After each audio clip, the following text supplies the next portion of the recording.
Kalabagh dam ऐं greater थल canal जे ख़ात्मे वसीलनि ते सिंध खे मालिकीअ जो हक़ ॾियणु, नाणे ऐं पाणीअ जे विच में अज़ालो करणु, धारनि खे सिंध मां निकाली ॾियणु, शहीद बेनज़ीर भुट्टो ऐं शहीद मीर मुर्तज़ा भुट्टो जे कातिलनि खे सज़ा ॾियण जो मुतालबो कयो आहे। जस्कम चेयरमैन बशीर खान कुरैशी जगमाणीअ में गुलशन हदीद खां तिब्बत सेंटर ताईं फ्रीडम मार्च कयो वियो। फ्रीडम मार्च में जस्कम जे हज़ारे कारकुननि समेत जीए सिंध कॉमपरस्त पार्टी, तरक्की पसंद पार्टी, जीए सिंध रियाज़ चांडियो ग्रुप जे कारकुननि, तोड़े औरतुनि ऐं ॿारनि वॾे अंग में शिरकत कई।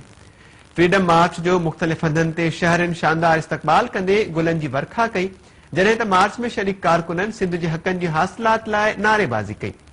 जस्कम जे फ्रीडम मार्च दौरान कराची पुलिस पारां सख़्त हिफ़ाज़ती इंतज़ाम कया विया हुआ ऐं पुलिस तोड़े रेंजर्स जूं गाॾियूं काफ़िले सां गॾु हलंदियूं रहियूं। तिब्बत सेंटर वटि जस्कम जे जलसे खे ख़िताब कंदे बशीर खान कुरैशी चयो त सिंध सां 62 सालनि खां ज़्यादतियूं कयूं पियूं वञनि, जंहिं सबबि सिंधी माण्हू अहसास महरूमीअ जो शिकार आहिनि। हुन चयो त सिंध जे मादनी वसीलनि ते पंजाब ऐं वफ़ाक जो कब्ज़ो आहे, जॾहिं त ऑपरेशन मुतासिरनि जी आड़ में धारनि खे सिंध में आबाद कयो पियो वञे। बशीर कुरैशी चयो त सिंध केतिरनि ई मसइलनि में वकोड़ियल आहे ऐं सिंधी नौजवान बेरोज़गारी सबबि आपघात करण ऐं पंहिंजा बचा विकिणण ते मजबूर थी रहिया आहिनि। हुन चयो त हुकुमरान अंधा, ॿोड़ा ऐं गूंगा आहिनि, तंहिं करे आलमी बिरादरी सिंध सां थींदड़ ज़्यादतीअ जो नोटिस वठे सिंधी माण्हुनि मां अहसास महरूमी ख़तमु कयो वञे। जस्कम चेयरमैन चयो त नंढे खंड जे विरहाङे बाद सिंध में आयल भाइरनि खे अपील था कयूं त हू सिंध धरतीअ खे पंहिंजो वतन तस्लीम कनि ऐं उन जे हक़नि लाइ जिदोजहद कनि।